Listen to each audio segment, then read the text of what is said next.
part of an exciting session. I, Kriti Gera, on behalf of Law Joint family, extend my warm greetings to all the esteemed guests, distinguished speakers, special invites, and all the delegates present over here. Today's session is going to be held on the topic misuse and the punishment of SC/ST Act organized by Law Joint in collaboration with our media partners latestlaw.coms and kacheri.in. Now to begin with, I would like to introduce our first chief guest for the day, Honorable Mr. Justice Vijender Singh. Vijender Jain. Vijender Jain. A very warm welcome to you, sir. Honorable Mr. Justice Vijender Jain is a qualified BCom Honours MA LLB. He was enrolled as an advocate in the year 1969 and practiced in Supreme Court of India and High Courts, primarily in Delhi High Court in civil, constitutional, taxation, and company matters, etc. He was designated as a senior lawyer advocate in May 1990 by Delhi High Court and subsequently appointed as a permanent judge in 1992. Sir has represented India in various international conferences of International Law Association.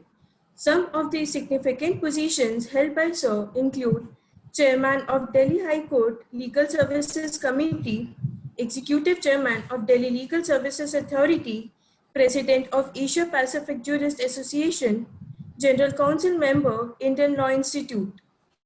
After demitting office as a Chief Justice in Punjab and Haryana High Court, Sir has started arbitration and conducted cases of international arbitration in London, Singapore, Paris, and Dubai. He has done extensive work on domestic and international arbitrations in the field of foreign investment, real estate, building and housing contracts, infrastructural contracts, disputes related to insurance, banking, and financial institutions and hospitality industry. Now, I would like to introduce our second chief guest for the day, Mr. L.N. Rao, advocate, former DCP, Delhi Police. A very warm welcome to you, sir. Honorable Mr. L.N. Rao has an astounding experience of about 37 years in Delhi Police and has been practicing as an advocate from the year 2014. Sir has a multi-dimensional experience of more than 33 years in the field of investigation of various types of criminal cases, field experiences in all types of law and order arrangements, including national festival arrangements, elections, all these years. He also possesses a vast experience in gathering and analyzing the intelligence and conducting successful operations against terrorists, narcotics, drugs, dealers, fake Indian currency notes, operators, and various other criminals and gangsters. Sir has also won various national level awards like Police Medal for Gallantry in the year 1990, IPA to the Police Medal for the Gallantry 1996, Police Medal for the Meritorious Service 2000 by the Honorable President of India, President's Police Medal for the Distinguished Service 2009 by the Honorable President of India, and a Sadharan Karya Puraskar by the Commissioner of Police, Delhi in 1992. Our guest of honor for today, Mr. D.K. Singh, former Vice Chairman, Bar Council of Delhi. A very warm welcome to you, sir. D.K. Singh is an advocate in Supreme Court, Delhi High Court, and all the district courts in Delhi. Sir has been a former Vice Chairman of Bar Council Delhi and has an experience of more than 21 years as an advocate in Supreme Court, High Court, and all the district courts. He is engaged in all kinds of civil and criminal cases and writs in Supreme Court and High Court. And he has also been a panel and the legal counsel at Bharti Samriddhi Finance Limited, State Cooperative Bank, and Jan Cooperative Bank. Also, Sir has represented his clients in a number of forums and also a member of BCD, Delhi Bar Association, and Karkaduma District Courts. Last and not the least, our keynote speaker for today, Mr. Ashwini Dubey, sir, Advocate on Record, Supreme Court of India. A very warm welcome to you, sir. Shri Ashwini Dubey is a renowned lawyer and an advocate on record in the Supreme Court of India. He is a thinker, social engineer, philosopher, media panelist, and environmentalist. Sir Shri Dubey has filed many cases in Supreme Court of India and a National Green Tribunal to protect and preserve the environment. Many national and international newspapers have covered his work done for the welfare of the society. Shri Dubey is a reformer, scholar, and a very wonderful orator, and he frequently participates in the TV debates as well as in the seminar and the conferences as a keynote speaker. Shri Dubey has received many awards, and I would like to mention them. National Gaurav Award, Vigyan Bhavan, New Delhi, Distinguished Citizen of India Award by Dr. Lal Singh Foundation at Nehru Science Center, New Delhi, Award of Honor by Chief Minister of Delhi and film actor Piyush Mishra and cartoonist Irfan, and Special Achievers Award Journalist Union of Madhya Pradesh. As per the efforts of Sri Dubey, National Green Tribunal had directed the industries to install big reserves osmosis plants to provide the safe drinking water to people of Sangroli and Sonbhadra on doctrine of polluters pay principle. I would like to introduce today's topic, that is the misuse and the punishment of SC/ST Act. 23 years after the law to protect the scheduled castes and the tribes from the atrocities came into force, the Supreme Court has triggered a controversy by diluting it to prevent its misuse. In a judgment dated in 2018, the court removed a provision from the automatic arrest of those accused under the Scheduled Caste and Scheduled Tribes Prevention of Atrocities Act and made it a mandatory for the police to conduct a preliminary inquiries within 7 days of a complaint before filing a first information report. The annual statistics from the National Crime Records Bureau support this claim. For instance, from 2019 to 2014, crime against scheduled castes increased by 40%, while those against the scheduled tribes went up to 118%. Now, I would like to hand over the mic to Rajendra Sir, founder president of Law Joint. Thank you, Kriti. I welcome all the guests, chief guest our Ellen Rao sir, Ashwini Dubey sir. Due to busy schedule, Honorable Justice and DK Singh will not join us because they have some busy schedule. So they send a message to Law Joint that their best wishes are with us. So we welcome always Honorable Justice sir and DK sir. Now Kriti, you can start. I would request Mr. Ellen Rao sir to inaugurate the session and speak some few words on the topic, sir.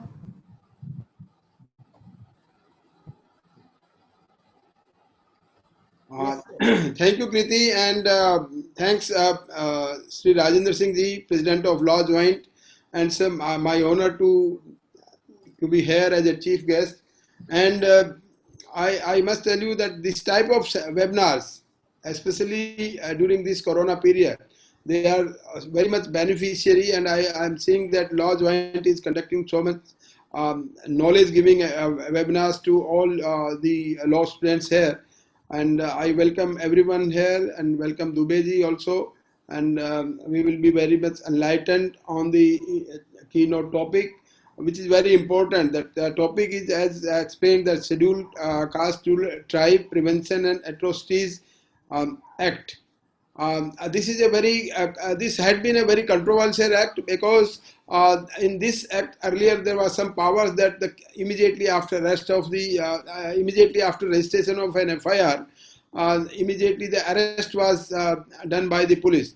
But recently in Supreme Court judgment, I think so, as explained that this immediate arrest has been debarred, and investigation and inquiry is to be conducted by the investigating officers, and if the allegations are found correct, only then the FIR should be registered, and then the real guilty should be arrested in this case, because this law is very much prone to misuse of misuse by the complainants in so many cases to resolve their issues, to resolve their civil dispute and other issues.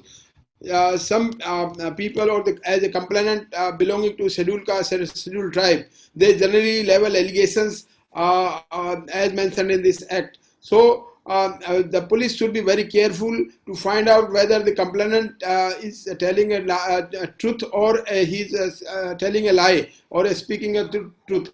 To find out this truthfulness, and the police is empowered to conduct inquiries at least for 7 days. The time limit has also been given, and after that, if in genuine cases, definitely this law protects the scheduled caste, scheduled tribes members from their atrocities, and the genuine persons should be definitely helped by the law and by the law enforcing agencies. But at the same time, the misuse of this law should be prevented. If this law is not prevented from being misused, then this real and actual meaning and actual essence of this law will be vanished. No doubt this law can be more misused, but any law can be misused. Any law that particularly nowadays we are also seeing that the law relating to the women's and sexual harassment law is also being in so many cases it has been seen it is misused. But the police, as an investigating officer, as an investigating agency, they should find out the truth. It is a fact that the police can find out the truth, and nothing can be concealed by the investigating officer if he is genuinely willing to investigate or inquiry, can conduct the inquiry in a very fair manner without giving any positivity to other party. And it's very important, and so far as this law is concerned, the investigation of this law is to be conducted by the officer not below the rank of DYSP in states, and where the commissioner system is there, then not below the rank of ACP. So this act is being considered very serious act to improve the status of our downtrodden societies. That is the main essence of this act. So it should be used meticulously in a truthful manner, and in true cases this should be implied. And that's why this is the reason that the legislators were very much aware that this act or this law can be misused. That's why the power of investigation is given to the senior level officer, that is ACP in commissioner system and the DYSP in other state police. So the police is very much empowered to conduct investigation, but in real cases, in the cases where the genuine complaints are there. So any misuse of this SC/ST Act should be prevented at the hands of the law enforcing agencies, and the society should also. This will have a long-lasting effect. If the genuine cases are being dealt with by the police in a genuine manner, it will go a far long way in improving the situation of the downtrodden in our society, and their atrocities can be lessened. But at the same time, if this is being misused, then this act, the essence of this act and importance of this act, and the truths of this act will definitely going to be towards downside. As we all know that initially when the act of this Domestic Violence Act was enacted in 498A was added, then at that time it was a very considered to be a very serious offence. Very serious offence, and that there was no bail in that section. But with the passage of time, when police found that this is being misused, that Domestic Violence Act, that is Act 490A section was, after amendment, the 498A section was being misused. Then this all importance of this act, this section was diluted, and in several judgments, the Supreme Court has to come saying that no, that in this type of offences, arrest is not mandatory, and then in that case, even that relatives, parents, father-in-law, mother-in-law, and other sister-in-law, and other persons are not arrested at all by the police. The same thing is also here in SC/ST Act. I am giving just example of 498A. The same thing is there. If this law is being misused, then definitely the courts and other legislation has to come to rescue for the society, that this type of act should not be misused. So I think that these our students will be gaining very much with the keynote speaker, Mr. Dubey. He will explain. He's a very senior advocate advocate on record from Supreme Court of India. We will be definitely enlightened with his views. And I announce open of this webinar in this matter. Yes. Thank you, sir. Thank you so much, sir. Now I would like to call upon Shri Ashwini Dubey for the further discussion on this topic. Thank you very much, Kriti. Thank you very much, Mr. Rao, for being here with us, for opening this session and enlightening us with your wisdom, knowledge, experience as a police officer, as well as former police officer, as well as now serving the bar, my colleague. Thank you very much, Mr. Rajinder Singh ji, for inviting me for this webinar. Thank you very much, all the other office bearers, my colleagues, my friends. The topic is very much relevant, and we have seen the abuse, misuse, and use of this law. We often read in the newspapers that law is being extensively misused in order to achieve a personal goal. I would like to start my deliberation with the quote of great visionary Baba Saheb Ambedkar, that the taste of anything can be changed, but poison cannot be changed into nectar.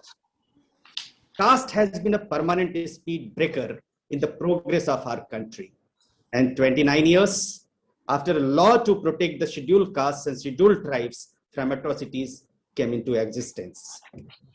The Prevention of Atrocities Against SC/ST Act tries to define and address discriminatory and dehumanizing acts against the members of historically wronged SC/ST communities, and tried to come up with solution to mitigate the practices, those aforementioned practices.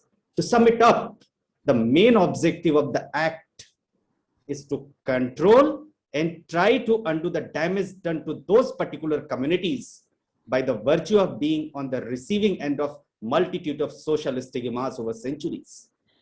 So the basic concept why this law came into existence and was brought, the act was enacted to prevent the commission of offenses of atrocities against the members of scheduled caste and scheduled tribes, to provide for the special courts and exclusive special courts for the trial of such offenses and for the relief and rehabilitation of the victims of such offenses and for matters connected therewith or incidental thereto. Scheduled castes and scheduled tribes, this Prevention of Atrocities Act 1989 was basically enacted with the laudable purpose of protecting persons hailing from the SC/ST community from any abuse or harassment. The Anti-Atrocious Law, which protects scheduled castes and scheduled tribes from casteist slurs and discrimination, has become an instrument to blackmail innocent citizens and public servants. And over the years, there has been a rampant misuse of the act for extraneous reasons, such as to wreak vengeance, blackmail, settle scores, and personal vendetta. My friend, Mr. Rao, will not deviate. He will completely agree to me that out of 100%, if we calculate, more than 65% cases are being filed in order to settle the personal vendetta, to settle the personal scores. And I would cite the examples as well. I would cite the examples of NCRB as well.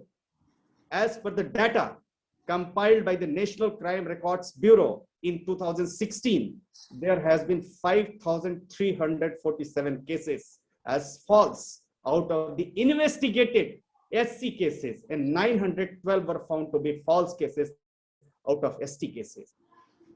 Was pointed out that in year 2018, out of 15,638 cases decided by the courts, 11,024 cases resulted in acquittal or discharge. 495 cases were withdrawn, and 4,119 cases resulted into conviction.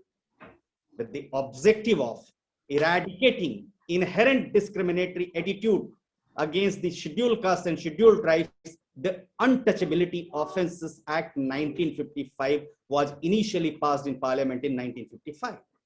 In 1976, it was renamed the Protection of Civil Rights, PCR Act. Owing to the ineffectiveness of the Act, the Scheduled Caste and Scheduled Tribes Prevention of Atrocities Act came into existence, but after it passes, it has been used to satisfy mutual rivalry. Reiterating the abuse of law under the SC/ST Atrocities Act, the bench of Justice Adarsh Kumar Goyal, as rightly said by Kriti, the bench of Justice Adarsh Kumar Goyal and Justice Uday Umesh Lalit, the law has been found often misused to blackmail innocent public servants. The public servants, the honest public servants like Mr. Rao, if his subordinate belongs to the special community or caste and is not able to get the undue favor from an officer like Mr. Rao, and then I would not hesitate in saying that Mr. Rao or the officers, honest and dedicated officers like him, will be framed in a false case. Innocent citizens are termed accused, which is not intended by the legislature. The legislature never intended to use the Atrocities Act as an instrument to blackmail or wreak personal vengeance. False complaints to implicate innocent people have often been filed to promote caste hatred and perpetuate casteism. It's necessary to express concern. We all are lawyers or belonging to the legal fraternity. Rajendra Singh is an esteemed lawyer. He is the prominent member of the society. He is doing his duty. He is discharging his duties. He is educating the people. He wants to bring judicial system, justice system in the society, and that is why he organized these kind of webinars, seminars, which can educate the people and can mitigate these kind of cases which are being settled to settle the personal level, to settle the personal vendetta. It is necessary to express concern that working of the Atrocities Act should not result in perpetuating casteism, which can have an adverse impact on the integration of the society and the constitutional values. Dalits have been oppressed for many centuries. It is an admitted fact. It is duly being endorsed. They have been oppressed for many centuries, and no one can deny the fact. India would not become a developed nation until and unless all Indians, irrespective of the caste, gender, language, would get equal opportunities. The issue is not only with the Scheduled Caste and Scheduled Tribes Prevention of Atrocities Act, but with many other laws. As rightly said by Mr. Rao, that the dowry harassment law, which was being misused. Suppose one relative is sitting in US, then the daughter-in-law would say that he called me one day and said that you have not brought the sufficient dowry. And effectively, ultimately, the police was duty bound to obey the law and to implicate the relative who has even not attended the marriage. But somehow it was diluted. Courts intervened in the matter. The issue is not only with that. I have seen its right use and gross misuse. Nowadays, a normal non-SC/ST guy would think 1,000 times. Like Mr. Rao, Mr. Rajendra Singh, Ms. Kriti would think thousands times before even fighting with that person who belongs to the community, SC/ST community. Why? Because there is a fear factor. Why? Because the police authorities are bound to register the FIR. And that we have seen, read in the newspapers, the people like Vishnu Tiwari, we have read that. How it is being misused.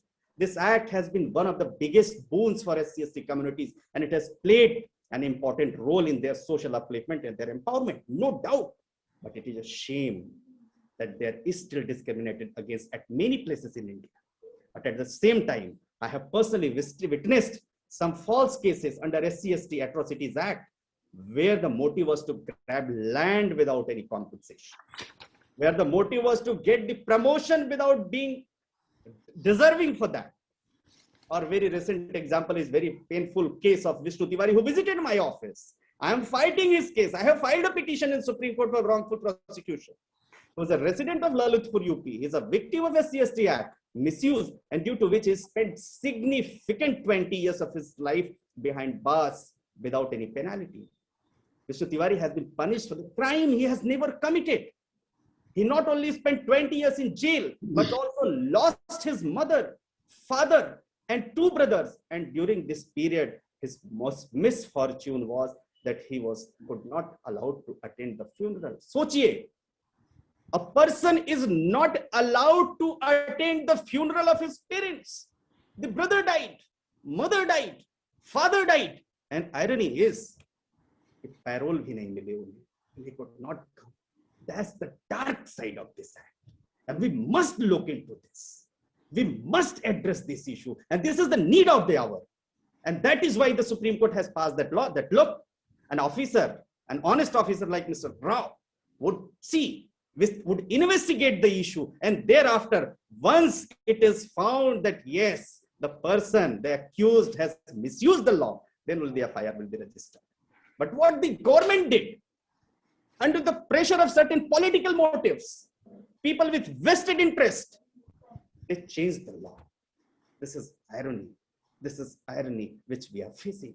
There has not been a single case daily we come across in which act has not been misused. The Supreme Court, as said, Kriti said, the Supreme Court taken cognizance of 23 years after the law to protect the caste and tribes from atrocities in Subhash Kashinath versus States of Maharashtra.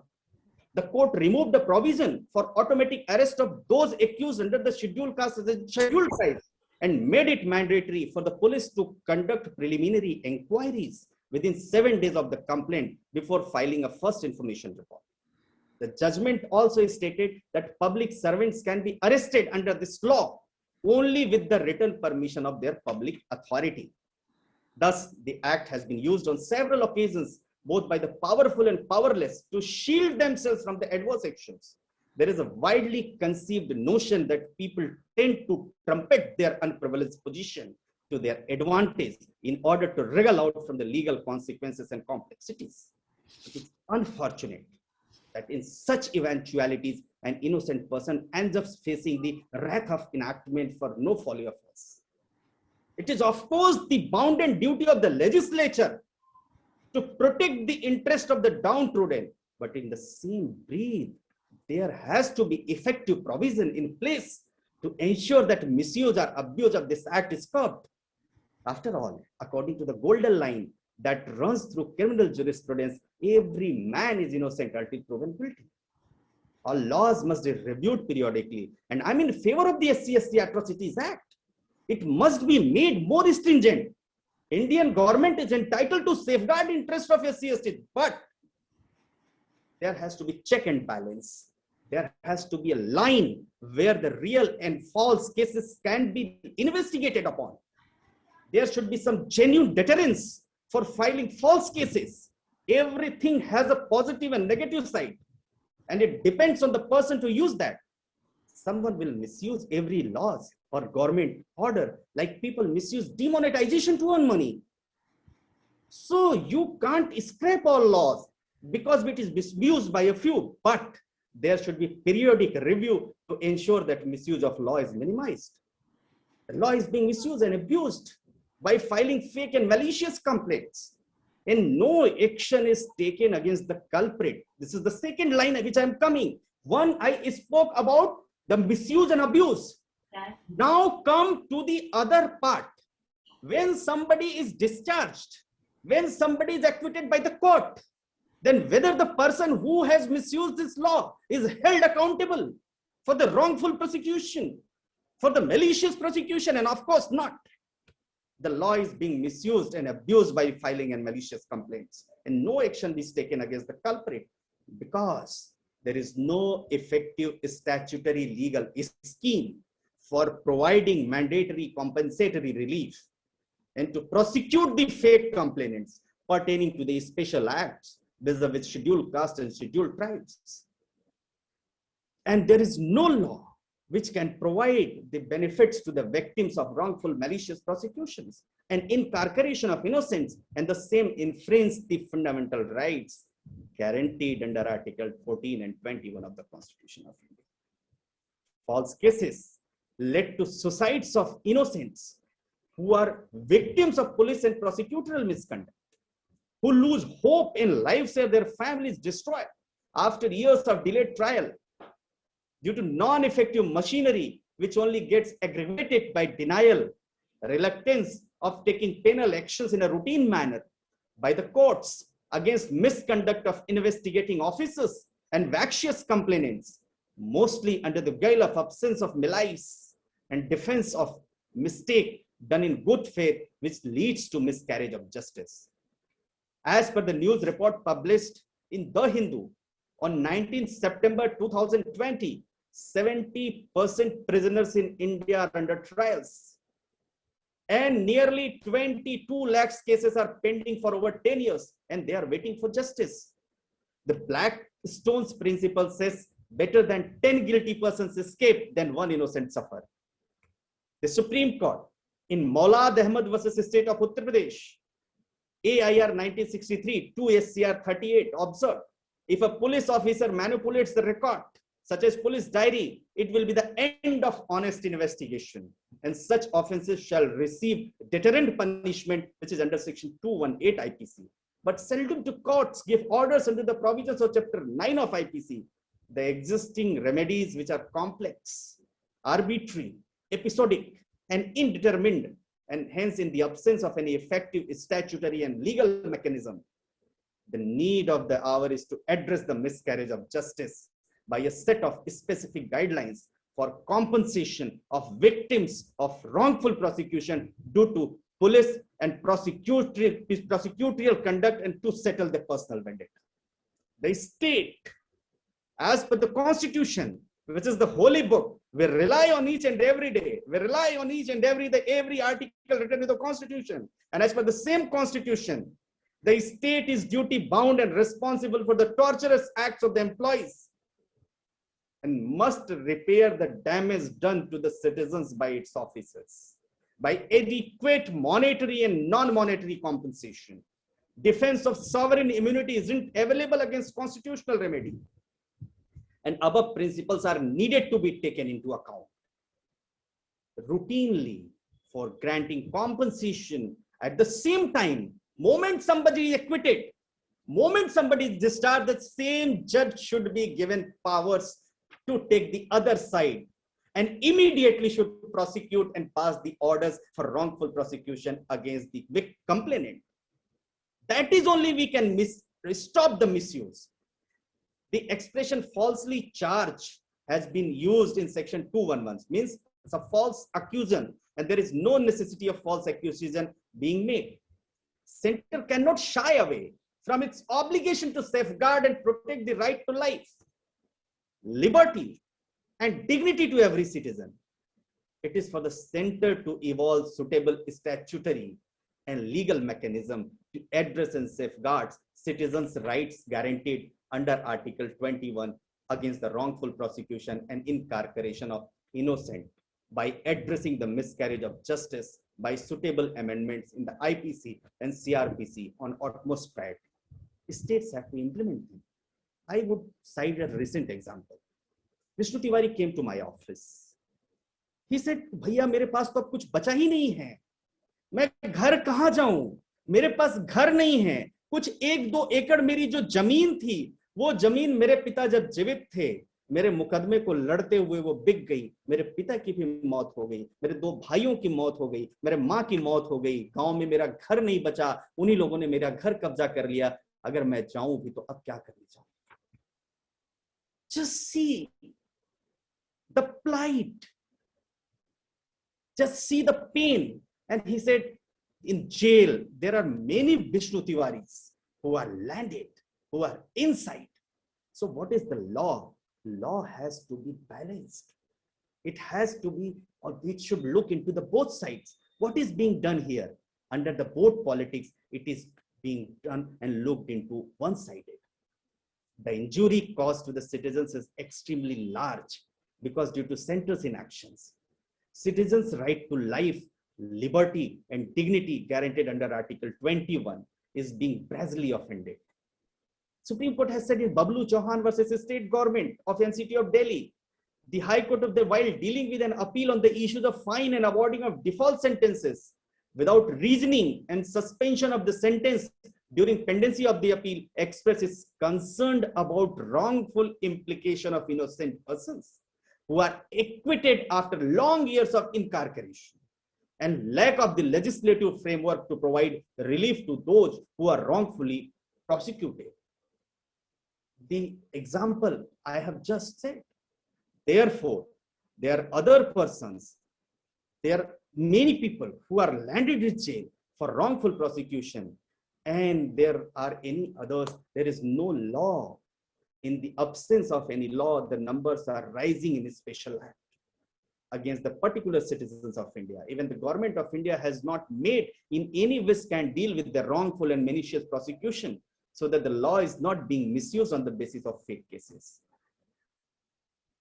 Therefore, the need of the hour is that there has to be a law, there has to be a mechanism, there has to be a machinery which can look into and distinguish between a false case and right case, and then only should proceed to register the FIR and to take it to somebody in the justice. What has been done today?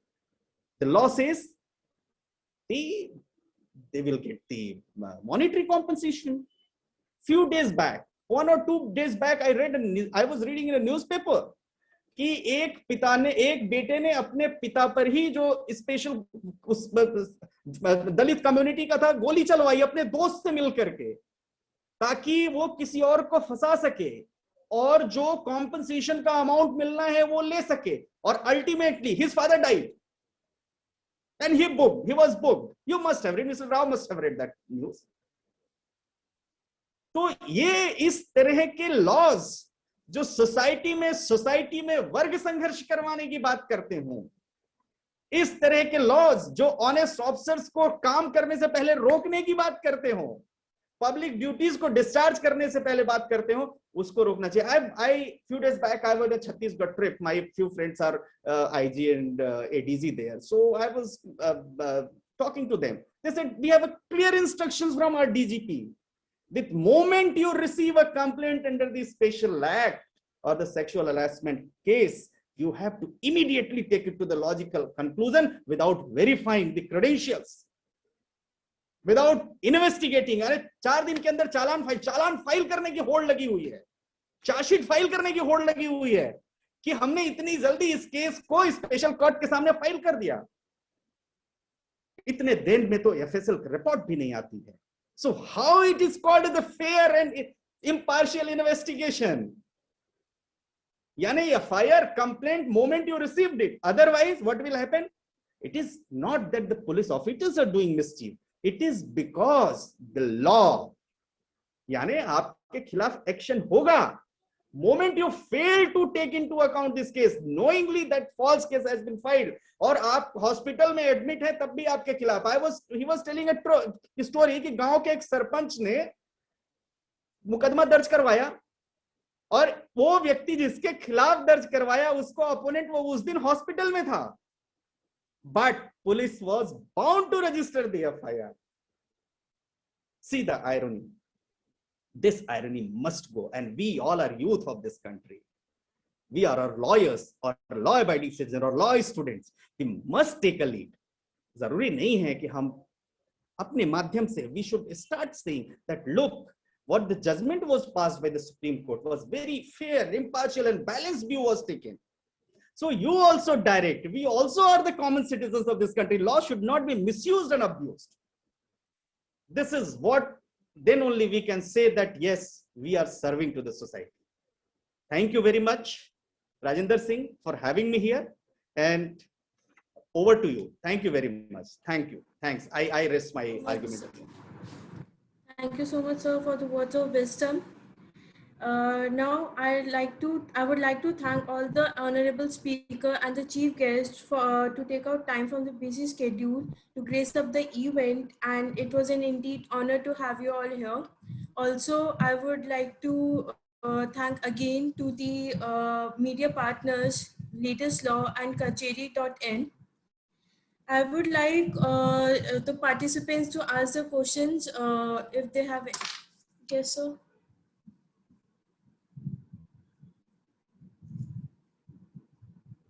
So you're on mute. Sure. Sir, there is a question from Aditya Singh.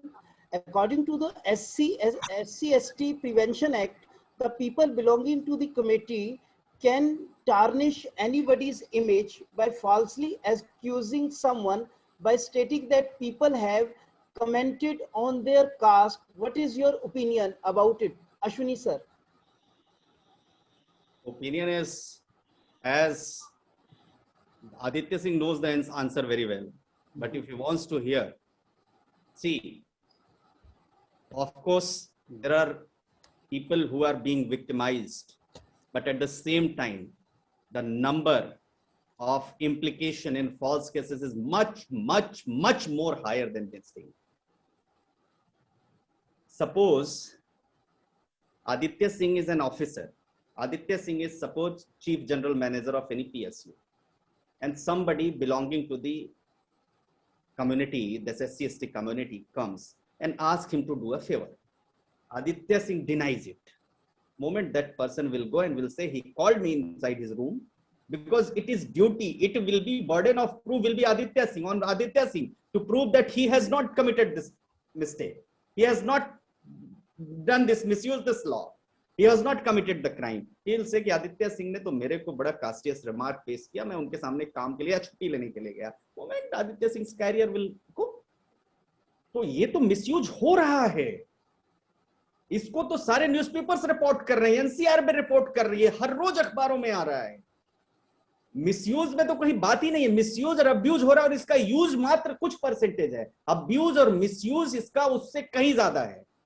इसलिए जरूरत है एक impartial view की, एक fair check and balance वाले कानून की, ताकि जो आदित्य सिंह के कमरे में आकर के अपने फंड्यू फेवर की बात कह रहा है, वो अगर फॉल्स केस रजिस्टर करता है तो at the same time immediately speedy trial में ये डिस्चार्ज हो जाते हैं, तो उसके खिलाफ भी पनिशमेंट हो. That has to be that check and balance, क्योंकि स्पेशल एक्ट है.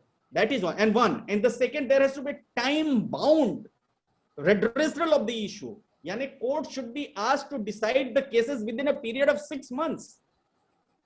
और कोर्ट्स को यह भी कहना पड़ेगा अगर चार्ज नहीं बनता है डिस्चार्ज की स्टेज पर, when the charge sheet under section 173 CRPC is filed, then court should be given powers to use and utilize their own wisdom and knowledge to deal with those cases. One, and the second, I must say, SC/ST cases को deal करने के लिए SC/ST जजेस ही नहीं रहने चाहिए. ये भी एक सबसे बड़ी चीज है. तभी इफेक्टिवली हम एक बैलेंस मैकेनिज्म और लॉ की, मैं तो कह सकता हूं इस बात को, आप भी कह सकते हैं, क्योंकि moment what we felt in Vishnu Tiwari's case, the thanedar was also from the SC/ST community and prosecution was also from the SC/ST community. और हुआ क्या?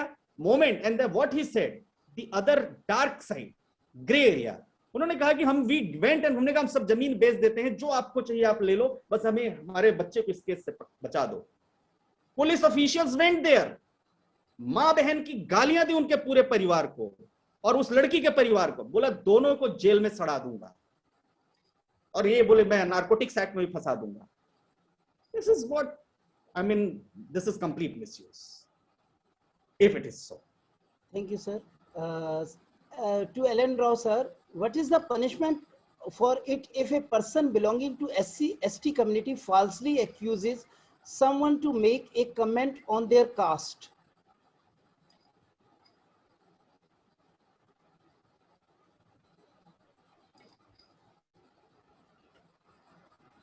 Sir, hello. Yes, unmute नहीं हुआ था. अच्छा. First of all, Ashwini Dubey ji ने जो काफी कुछ डिटेल में सब बताया है. I will come to the question on the later stage, and he has explained the law and use, misuse, and abuse of this law in a very detailed manner, citing the so many judgments also, and about the practical experience of Vishnu Tiwari. I must say that not only one Vishnu Tiwari is there, there are hundreds in our India, so many Vishnu Tiwaris who have been victim of this misuse of this law. So this law, whenever it is being misused by any officer, as the question, I come to the question, what is the punishment of the person who is falsely implicating someone in that law? That particularly while the investigating officer, I must give you an example. When I was ACP, I was given a case of such type of this case in which a professor of a Delhi university was accused of this SC/ST Act. And I during investigation found that he was not involved at all. So during investigation also, I explained everything in truth, and I fairly investigated this case, and I filed that final report saying that this is a false case. And in that case, the complainant was prosecuted under section 182 IPC.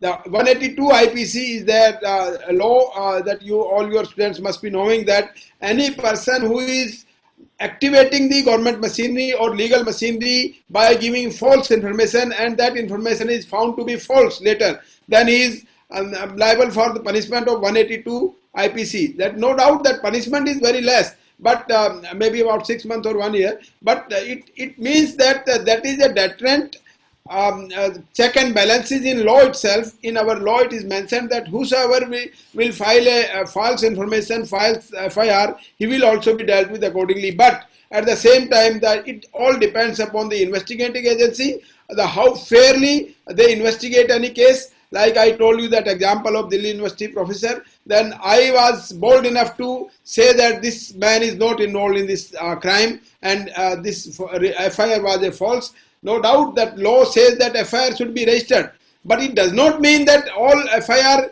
are to be culminated to a charge sheet. If during investigation, when as Mr. Dubey rightly said that a होड़ लगी हुई है कि chargesheet को 4 दिन में, 10 दिन में, 20 दिन में फाइल करने की, like in rape cases there are instructions in Delhi, particularly in Delhi, that every charge sheet should be filed within 20 days of its registration. Then in 20 days, in a busy schedule in police stations, that too, that women police officers should investigate those cases, and the women police officers are not sufficiently acknowledged and sufficiently having knowledge about the investigation of such type of cases. What do you expect any fair investigation from them? So similarly, this type of cases, when SC/ST Act are registered, no doubt that after inquiry, and it's mandatory also, if there are allegations, even in IPC, CRPC 154 CRPC says that whenever any information about a cognizable offence is received by the station house officer, whether it's in writing or verbally, it should be recorded in FIR, and the investigation should be taken over. Now the power of investigation is with police. Then the police should investigate that case in fair manner. It does not mean whatever has been alleged that has to be proved as a truth. Then we have to adduce the evidence to prove that allegations. So, and if during investigation no evidence is found, and the allegations are found to be false and motivated with the personal vendetta, to settle the personal vendetta, or with some other reasons, then the investigating officer should be bold enough to say during his investigation that, look, these are the evidences that I investigated this case. All these allegations are found to be false, and these are the reasoning of my being investigation. These allegations are false. This has to be given a reasoning also, because without reasoning, only saying that the allegations are false, that is does not have any authentic value. So when we say that such type of investigation is done, whether the allegations are proved, that should be proved with the legal evidence. And if these are not proved, that is also to be proved, and that is the legal evidence to disprove those allegations should be a part of the investigation. And the charge sheet or the final report, whatever is there, that should speak about itself. Thank you, sir. Sir, there is a question again from Mr. Aditya Singh to Ashwini, sir. Sir, why does the burden of proof lies on the person accused? If it is the defendant claiming that such offense has been committed against him, then the burden of proof should lie on them. That is what this is what I said during my deliberations, that look, what is being done in order, people with vested interest. आपको याद है जब ये supreme court की judgement आई थी, तो supreme court की judgement के बाद पूरे देश को मतलब उस पे गुंडागर्दी का ऐसा आलम था कि सड़कों पर सब लट्ठों और जाने क्या क्या लेकर के लोग निकल गए थे। और उन्होंने कहा था कि साहब अगर रूल को, लॉ को चेंज नहीं किया आपने और सुप्रीम कोर्ट के ऊपर, then will create havoc in the country, if you remember in 2018। तो और उसके बाद जो फ्रंट रनर थे रामविलास पासवान और रामदास अठावले जैसे लोग, उन लोगों ने जंतर मंतर पर बैनर बड़ा लगाया था, और वो बैनर ये लगाया था कि सवर्णो भारत छोड़ो, ये भारत तुम्हारा नहीं है। माने आप, you can imagine when there is a vote bank politics. I'm a lawyer, I can fearlessly say this thing, and there are evidences. So people like Ramvilas Paswan, people like Ramdas Athavale, people like Chandrasekhar Raman, people like Mayawati, ये जो champions हैं society में महम और havoc create करने वाले, और इन्होंने जो वोट बैंक की पॉलिटिक्स करने वाले, क्योंकि गवर्नमेंट को अगर सरवाइव करना है, रन करना है, तो सोसाइटी में रिफ्ट क्रिएट करना पड़ेगा। इक्वल और बैलेंस सोसाइटी की अगर गवर्नमेंट बात करेगी तो उसको वोट बैंक नहीं मिलेगा। इसलिए गवर्नमेंट या पॉलिटिक्स कहीं माइनॉरिटी इशू लेकर आएगी, कहीं मेजॉरिटी इशू लेकर आएगी, कहीं दलित इशू लेकर आएगी, कहीं सवर्ण इशू लेकर आएगी, और ये चलता रहेगा। और इसीलिए वो जो चैंपियंस हैं इसके एट्रोसिटीज एक्ट के, उन चैंपियंस ने गवर्नमेंट को मजबूर कर दिया था। और आज की तारीख में इस देश में दो ही बातें होती है, या माइनॉरिटी की या दलितों की, तीसरी कोई बात नहीं होती है। इसलिए माइनॉरिटी और दलितों की वोट बैंक की पॉलिटिक्स को, क्योंकि ये सब मिल करके एक बड़ा वोट बैंक का रेशियो है जो डिसाइड करता है गवर्नमेंट किसकी बनेगी, और इसीलिए ये सब हुआ। And that is why burden is always on the people who are implicated, और इसीलिए ये लॉ बना। बाकी जगह ऐसा नहीं है। हिंदुस्तान एक ऐसी कंट्री है जहां पर वोट बैंक की पॉलिटिक्स के लिए इस तरह के लॉस बने हैं। Thank you sir. Kriti, Thank you so much, sir. I would like to call Rajendra sir for the vote of thanks. Thank you, Kriti. I would like to thank our chief guest, Ellen Rao sir, our keynote speaker, Ashwini sir, those who have given us time from their busy schedule. And I'm also thankful to my media partners, Latest Law and Kachari.com, those who helped us in promoting our event regularly. So I'm also thankful to the participants, those who are joined this webinar. Every time when there is a large webinar, they are connected to me, sir, when and it is going to happen your next webinar. I am also thankful to all participants, those who have joined us. Now, Kriti. It was indeed an honor to host you all today. As all good things come to an end, so I, Kriti, would like to take your leave with all hopes in your heart to see you all again in the next webinar on 24th of April. This certificate of the program would be mailed to all the participants on the registered email IDs within a span of 15 days. Thank you and have a nice day. Thank you, sir.